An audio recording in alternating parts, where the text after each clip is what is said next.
Okay, so today we're going to do People Are Strange by Echo and the Bunnymen. Of course, a cover of The Doors.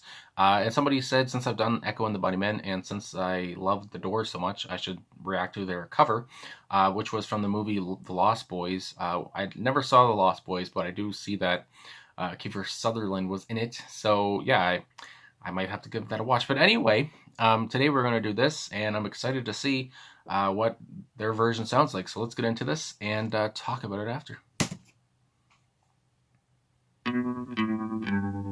People are strange when you're a stranger. Faces look ugly when you're alone. Women seem wicked when you're unwanted. Streets are uneven when you're down. When you're strange, faces come out of the rain. When you're strange, I like the vibrations. no one remembers your name. When you're strange, The wavering. when you're strange, when you're strange. People are strange when you're a stranger. Faces look ugly when you're alone. Women seem wicked when you're unwanted. Streets are uneven when you're down.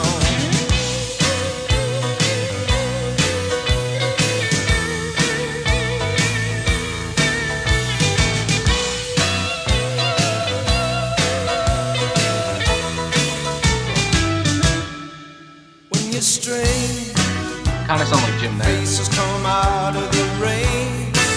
When you're strange, no one remembers your name. When you're strange, when you're strange, you're strange. Yeah.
People are strange when you're a stranger. Faces look ugly when you're alone. Women seem wicked when you're unwanted. Streets are uneven when you're down. When you're strange, faces come out of the rain. When you're strange, no one remembers your name. When you're strange, when you're strange, when you're strange.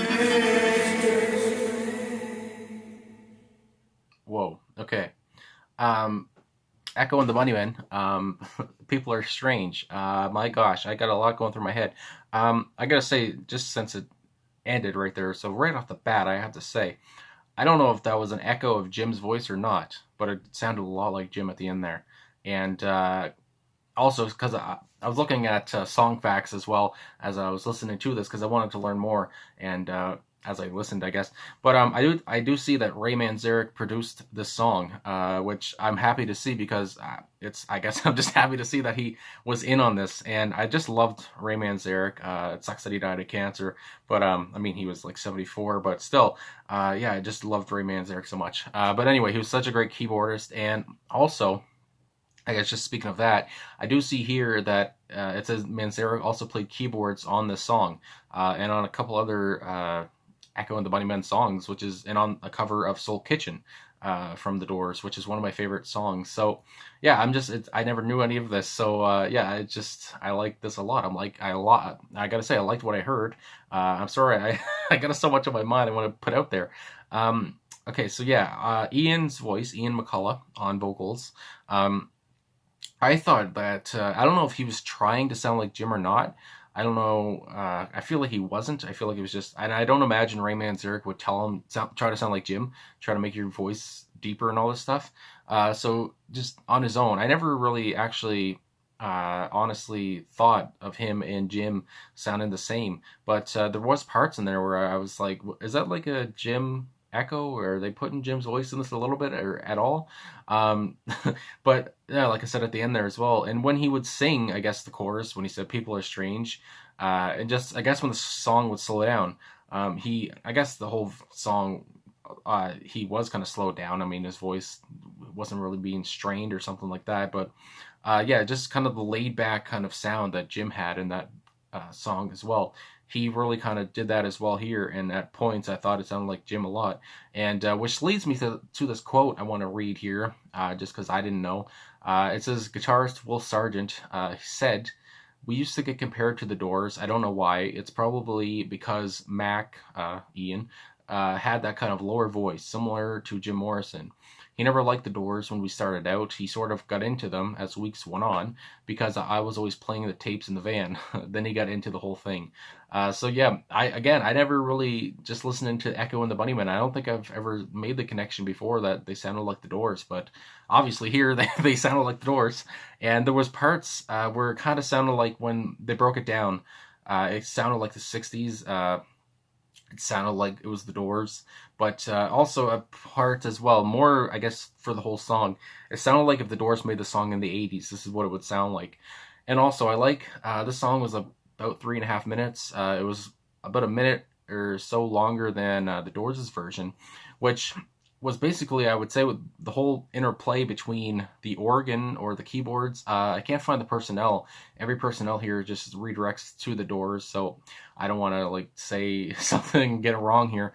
But yeah, it just the whole playing between the keyboards and the organ. I would think there was an organ in there. I want to say like a Hammond organ or something. And yeah, but that whole thing, there's like where they broke it down and they just did that for about a minute. I would say that I don't know why the Doors didn't do that, because I know they were known. I mean, you look at Light My Fire, they had to cut that down from like 7 minutes to 3 or whatever. So I feel like they wanted the original version that the Doors did. They probably wanted it to be longer, but you know, I guess back then, you know, short songs were kind of the thing, so they just did that. But I can imagine, I mean, live and such, that the Doors would do this for a longer bit, like most songs they did, and they would probably have Ray play on the keyboard a lot more in between vocals and such. So yeah, I feel like that came out in the song where Ray probably wanted them to have a lot more music in there, a lot more playing between the instruments and the players or whatever. So yeah, if that makes any sense. And yeah, I also wanted to say, I never noticed it, but I did see about the Doors here and People Are Strange that, you know, Billie Eilish, you know, a popular star today, with her song Bury a Friend. I never noticed it, but when you hear that song and then you hear People Are Strange, it does have the same kind of melody, the same kind of beat, I guess you could say, in her song, which is something I never noticed. But I don't know, it was just recommended to me on YouTube earlier this week. So and it's kind of a little bit of a coincidence, I guess you could say, or ironic, whatever. I can't remember the definitions, but that I'm doing this now. But yeah, I just wanted to say that Bury a Friend by Billie Eilish, it kind of, I don't think they would have stole, I guess, the beat or whatever, but I mean, it's all music. I mean, a lot of people take whatever. I mean, the Doors took a lot from other people as well. I mean, a lot of people admit this. So anyway, I guess that aside, yeah, I just had to say, I really like this version. I'm not just saying it, whatever, I don't know, but I did really like this version. I liked Ian's voice a lot. I never noticed again that he sounded like Jim, but he does kind of sound like him. And there's also, I can't put my finger on it, but he sounded like somebody else. Maybe I'll put it in this video here if I remember. But he sounded like not just Jim Morrison to me here. He sounded like, I can't remember who. But anyway, I might be thinking of like the Tea Party or something, which is another band that has been, been linked to the Doors. But anyway, yeah, just a nice little tune. I mean, I really like the organ and the keyboards, and I love that. I was gonna say Jim. I love that Ray. I wish Jim was on this. I love that Ray was on this one with them. Ray, he was a great producer. I mean, I remember he produced a punk band X, which I'm a fan of, and yeah, it's just yeah. I mean, it just sucks that him and Jim are gone now. But anyway, I mean, it's been. I mean, Ray was old, and of course Jim wasn't. But anyway, I'm rambling on here. I just love Jim Morrison and the Doors a lot. And yeah, so thanks for watching. Thanks for liking, subscribing, commenting. I love all that support. It's all very nice, and I really do appreciate it all. And yeah, if you want to leave a suggestion down below, you can. So anyway, thanks for watching again, and I will talk to you guys again soon.